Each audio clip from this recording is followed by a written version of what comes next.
when my hairstylist stopped mid-cut and whispered, "Don't move. Act like everything's normal." I thought she'd made a mistake with my hair, but when she leaned closer and said, "That man who just walked in has been following you. I've seen him outside waiting 3 times this week," I realized the reflection she was watching in the mirror wasn't mine. It was his. And what I discovered in the next 20 minutes revealed that someone had been stalking me for months. And my stylist's observation saved me from a planned abduction. My name is Brooke Ashford.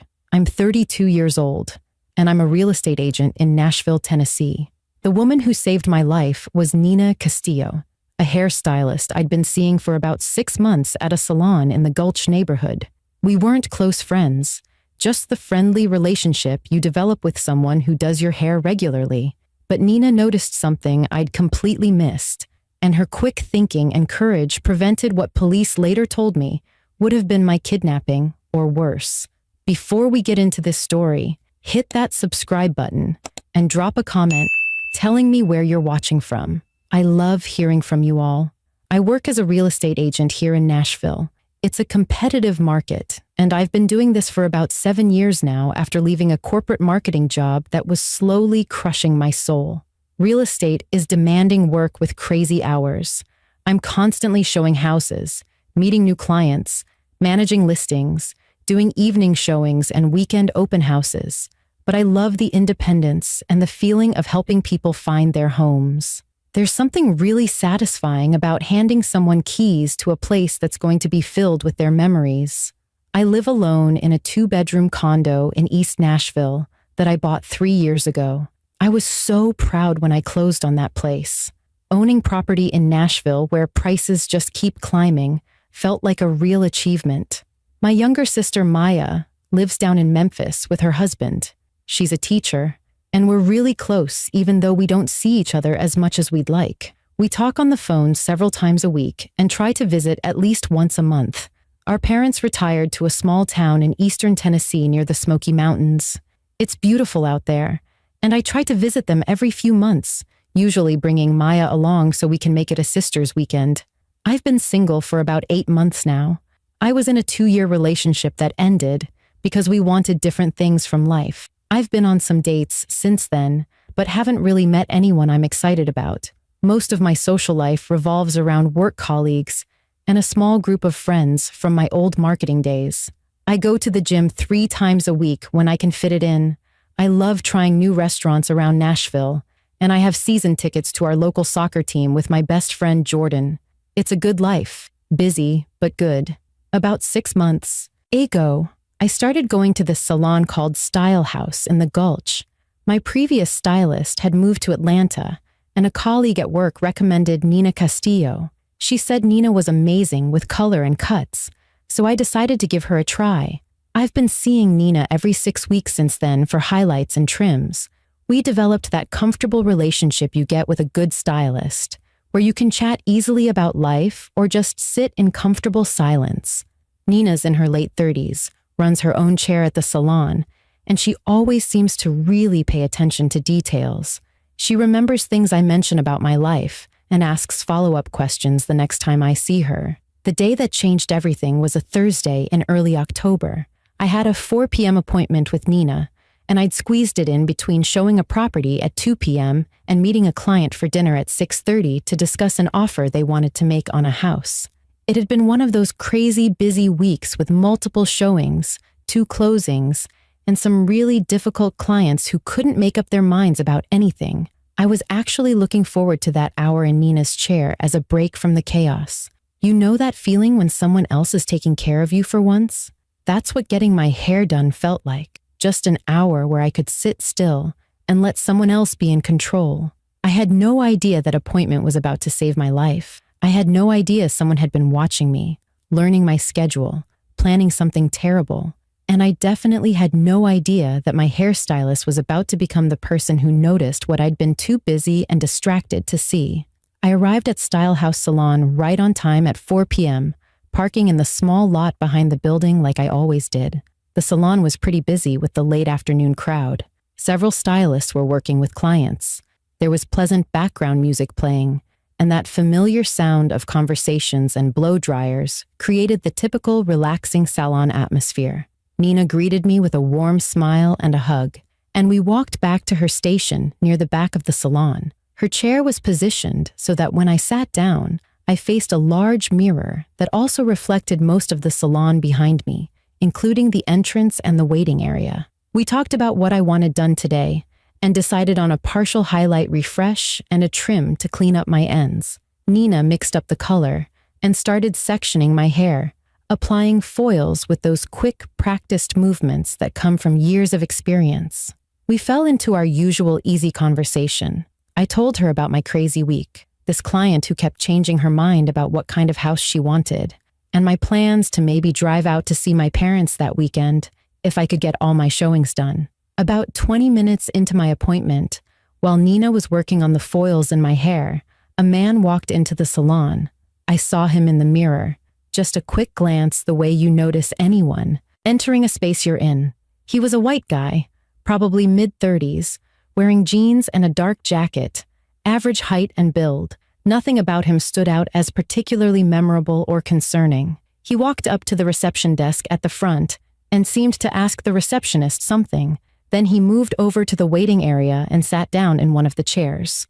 He pulled out his phone and looked down at it like he was checking messages or scrolling through social media. I didn't think anything of it. Salons always have people coming and going, waiting for appointments or picking someone up. But I noticed that Nina had gone completely still. She was holding a foil and a section of my hair, but her hands had frozen mid-motion. Her eyes were fixed on the mirror, staring at the reflection of the man in the waiting area. The pause only lasted maybe 5 seconds before she started moving again. But something had changed. Her movements were tense now, almost mechanical, like she was forcing herself to keep working while her mind was somewhere else entirely. Then Nina leaned down slightly, bringing her mouth close to my ear, and whispered so quietly I almost didn't hear her. "Don't turn around. Don't react to what I'm about to tell you. Just act like everything is completely normal and we're having a regular conversation about your hair." My stomach immediately tightened with anxiety. Something was very wrong. I met Nina's eyes in the mirror and saw genuine fear there, barely concealed behind her professional mask. "What's wrong?" I whispered back, trying to keep my face neutral. Nina kept working on my hair, applying another foil, maintaining the appearance of a normal appointment. But her voice was tight when she spoke. That man who just walked in and sat down in the waiting area, the one in the dark jacket looking at his phone. "Do you know him?" I glanced at his reflection in the mirror, trying not to be obvious about it. He was still sitting there, head down, apparently absorbed in whatever was on his phone screen. "No, I've never seen him before in my life. Why? What's going on?" Nina's hands were shaking slightly as she sectioned another piece of my hair. "He's been here before, 3 times in the past 3 weeks. He doesn't make an appointment, doesn't ask for services. He just walks in, looks around the salon for a minute or two, then leaves. The first couple times, I didn't really think much about it. I figured maybe he was checking prices or looking for someone, or just confused about where he was supposed to be. But the 3rd time he came in, which was last Thursday, I noticed something. He walked in, looked around the salon, and his eyes stopped on you. He just stared at you for maybe 10 seconds while you were sitting in my chair. Then he turned around and left without saying a word to anyone. It was weird enough that it stuck in my mind. And today, when he walked in just now, he did the exact same thing. He looked around until he spotted you. And now he's sitting in that chair watching you in the mirror while pretending to look at his phone. I felt ice run through my entire body. My hands gripped the arms of the styling chair.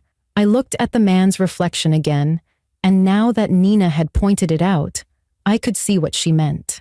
His phone was in his hands, but his eyes kept flicking up toward the mirror, not randomly around the salon, but specifically toward my reflection. He was watching me. My voice came out shaky when I whispered back to Nina, "Are you absolutely sure? Maybe he's just waiting for someone and happens to be looking in this direction?" But even as I said it, I knew I was trying to rationalize something that felt deeply wrong. Nina shook her head very slightly while continuing to work on my hair, keeping up the appearance that nothing unusual was happening, I'm sure. And there's something else I need to tell you.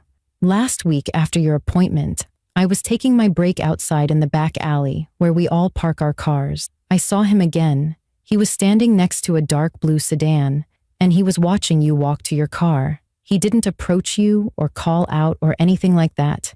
He just stood there watching you until you got in your car and drove away.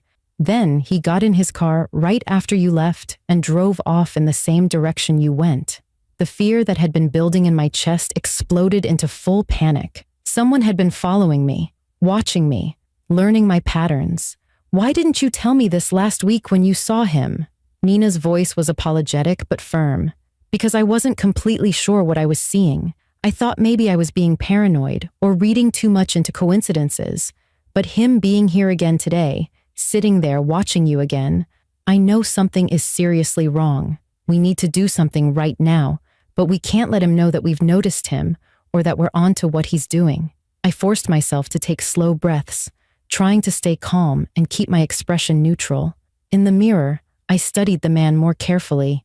He looked so ordinary, so unremarkable. That's what made it even more terrifying. He could be anyone. He could blend into any crowd. What should we do? Nina was quiet for a moment, still applying foils to my hair with hands that trembled slightly. I'm going to finish applying this section of color, so it doesn't look suspicious if he's paying attention to what we're doing. Then I'm going to walk up to the reception desk like I'm getting supplies or checking on my next appointment, and I'll tell the receptionist very quietly to call 911. You're going to stay right here in this chair.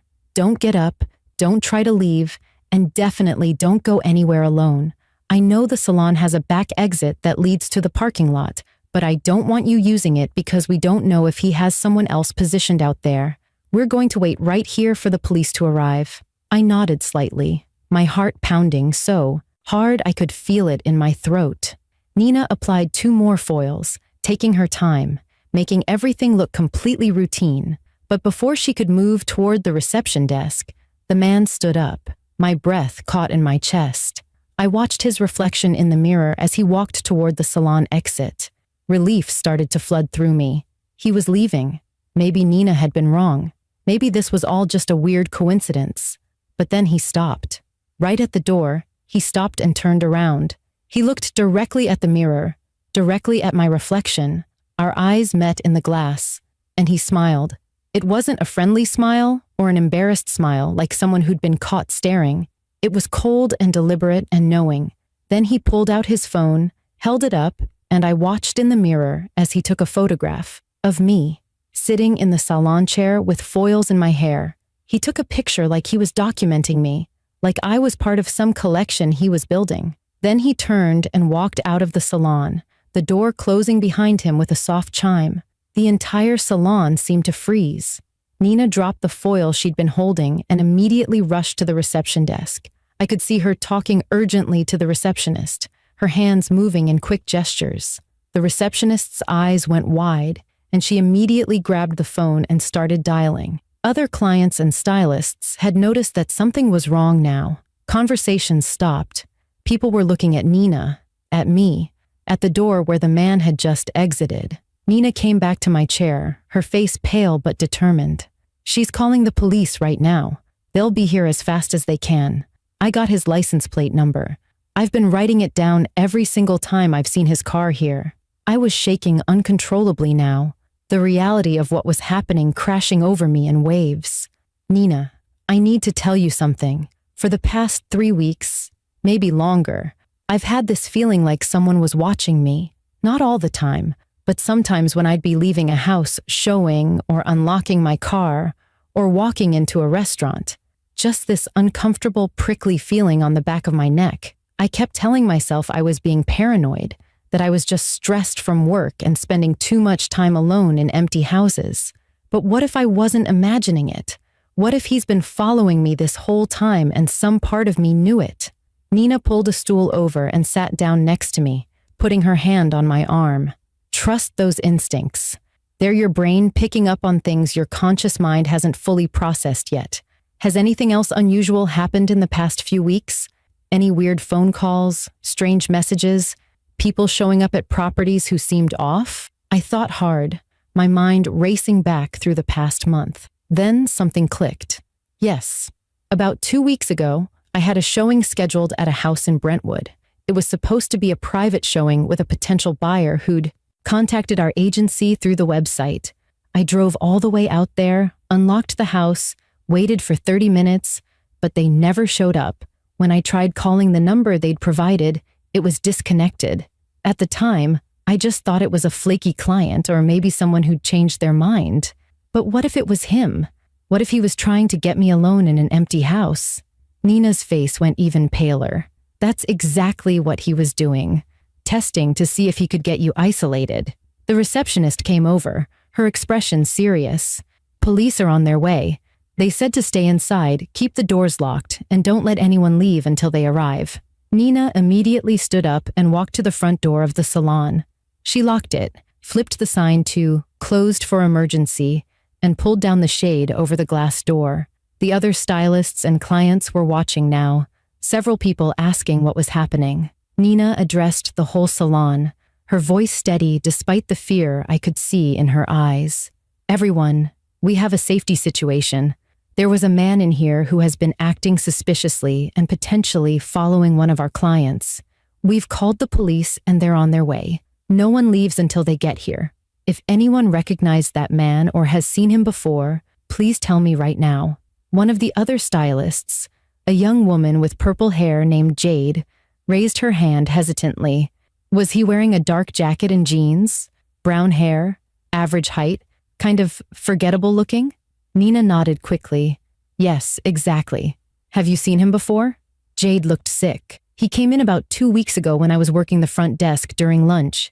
He walked up and asked if you worked here, Nina. He used your name specifically. I thought he wanted to book an appointment with you, so I said yes, and asked if he wanted to schedule something. He said no, he just wanted to confirm that you worked here and what days you usually worked. Then he asked what time you usually had your last appointment of the day. I told him you typically book until 5 or 6 p.m. depending on the day. He thanked me and left. I thought it was weird but figured maybe he was planning to surprise someone with a gift certificate or something." The room went silent. My stomach turned over. "He wasn't tracking Nina," I said quietly. "He was tracking my appointments with Nina. He figured out my schedule through the salon. He knows I come here every 6 weeks on Thursday afternoons." Nina's hand tightened on my shoulder. "But he doesn't know that we figured out what he's doing. And you're safe right now. The police are almost here." Police arrived within 7 minutes, 2 patrol officers who came in with serious expressions and immediately started taking statements. I told them everything. The feeling of being watched for weeks, the failed showing in Brentwood, the general sense of unease I'd been dismissing as work stress. Nina described seeing the man multiple times at the salon, watching him follow me to my car, the way he'd stared at me and taken a photo today. Jade added her story about him asking for Nina's schedule. The officers took notes on everything, asked for detailed descriptions, and Nina provided the license plate number she'd written down. One officer went outside to check the area while the other stayed with us. After about 15 minutes, the officer came back inside and spoke quietly with his partner before approaching me. "Ms. Ashford, we ran the plate number your stylist provided. The vehicle is registered to a Marcus Duval. That name mean anything to you?" I shook my head. "No, I've never heard that name before in my life." The officer exchanged a look with his partner that made my blood run cold. Marcus Duval was released from prison 8 months ago, after serving 6 years for stalking and assaulting a woman. His victim was a real estate agent in Atlanta. He's been violating his parole for the past 3 weeks. We've been looking for him. The room started spinning. I grabbed the arm of the styling chair to steady myself. He's done this before. He attacked someone who did the same job as me. The officer nodded grimly. "Yes, and based on everything you've told us about the failed showing and his pattern of behavior, we believe he was planning to do it again. Detectives are on their way. We need you to stay here while we coordinate with other units. Is there somewhere else you can stay tonight besides your home? We don't know what information he has about you, and we don't want you going anywhere he might know about." Within 2 hours, the salon became the center of a full criminal investigation. Detectives arrived with laptops and files. interviewing everyone who'd been there. They showed me photos on their computer, asking if I recognized anyone. The third photo made me feel sick. It was the man from the salon, Marcus Duval, but in a mugshot from years earlier. We found him, Detective Harrison told me after stepping aside to take a phone call. He's been staying at an extended stay motel on the outskirts of Nashville, paying cash under a fake name. We executed a search warrant on his room about 30 minutes ago. What they found in that motel room still gives me nightmares. Marcus had been documenting my entire life. There were printed photos of me leaving my condo building, walking into my real estate office, showing properties to clients, eating at restaurants. He had copies of my professional bio and headshot from my agency's website. He had a detailed list of properties I'd recently shown with addresses and showing times.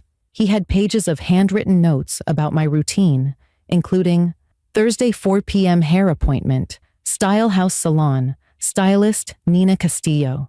The detective showed me photos of evidence they'd collected, and my hands wouldn't stop shaking. We also found evidence of multiple fake showing requests he submitted through your agency's website, Detective Harrison explained. He used different names and email addresses, trying to set up private appointments with you at empty properties.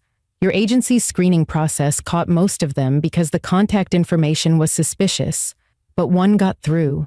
The Brentwood showing 2 weeks ago where nobody showed up. That was him, testing whether he could get you alone. Marcus Duval was arrested and charged with stalking, parole violation, and attempted kidnapping. The evidence was overwhelming. His prior conviction for attacking a real estate agent in Atlanta, combined with the documentation in his motel room and testimony from Nina and the others at the salon, built a case that his lawyers couldn't fight. At his trial 7 months later, I had to testify. I sat in that courtroom and described the weeks of feeling watched, the unease I'd dismissed, and the terror of realizing someone had been planning to hurt me. Nina testified too, explaining how she'd noticed Marcus coming into the salon repeatedly, how she'd seen him watching me, and how she'd trusted her instincts enough to intervene. The prosecutor called Nina a hero. The judge agreed. Marcus Duval was sentenced to 18 years in prison. When the verdict was read, I cried in the courtroom, not just from relief, but from thinking about how close I'd come to being his second victim.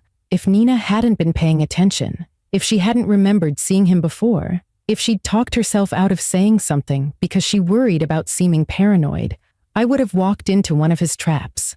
The detective told me later that based on Marcus's notes and patterns, they believed he would have made his attempt within the next week at one of the fake showings he'd scheduled. My life changed completely after that day. My real estate agency implemented new safety protocols for all agents, mandatory check-ins before and after showings, buddy systems for isolated properties, better screening for appointment requests, required GPS tracking during work hours. I now automatically share my location with my sister Maya and my friend Jordan whenever I'm showing properties. I take self-defense classes twice a week. I carry pepper spray. I vary my routines and don't go to the same places at predictable times anymore. But the biggest change was learning to trust my instincts. For weeks, I'd felt like something was wrong, like someone was watching me, and I'd rationalized it away as stress and paranoia. I've learned that those feelings are your brain processing danger signals before your conscious mind catches up. Now, when something feels off, I pay attention. My relationship with Nina went from professional to deeply personal. She saved my life through simple observation and the courage to speak up. We're real friends now, meeting for coffee outside the salon, celebrating holidays together. I've referred countless clients to her, and I always tell them the story of the stylist who noticed what I couldn't see. Nina says she was just paying attention to her surroundings, but I know it's more than that. She trusted her gut, even when it would have been easier to dismiss her concerns, and she acted immediately when she confirmed something was wrong. The hardest part of processing everything was accepting how many other people had potentially noticed Marcus, but hadn't said anything. A security guard at my condo building later told police he'd seen the same man in the parking lot multiple times, but assumed he was a resident. A colleague at my office remembered him standing in our lobby once, looking at the wall of agent photos, but thought he was a potential client. A barista at my regular coffee shop vaguely remembered him sitting by the window multiple times, positioned where he could watch the door. All these people had pieces of the puzzle, but nobody trusted their instincts enough to mention it to anyone. That's what could have cost me my life. Not that Marcus was clever or invisible, but that all the people who noticed something off didn't believe their own observations enough to act. I now speak to groups of real estate agents and other professionals who work alone, sharing my story and teaching safety protocols. I emphasize the subtle warning signs I'd dismissed and the importance of listening to that inner voice that tells you something's wrong. I talk about building relationships with people you see regularly because they might notice patterns in your life that you can't see yourself. And I celebrate Nina as someone who did everything right.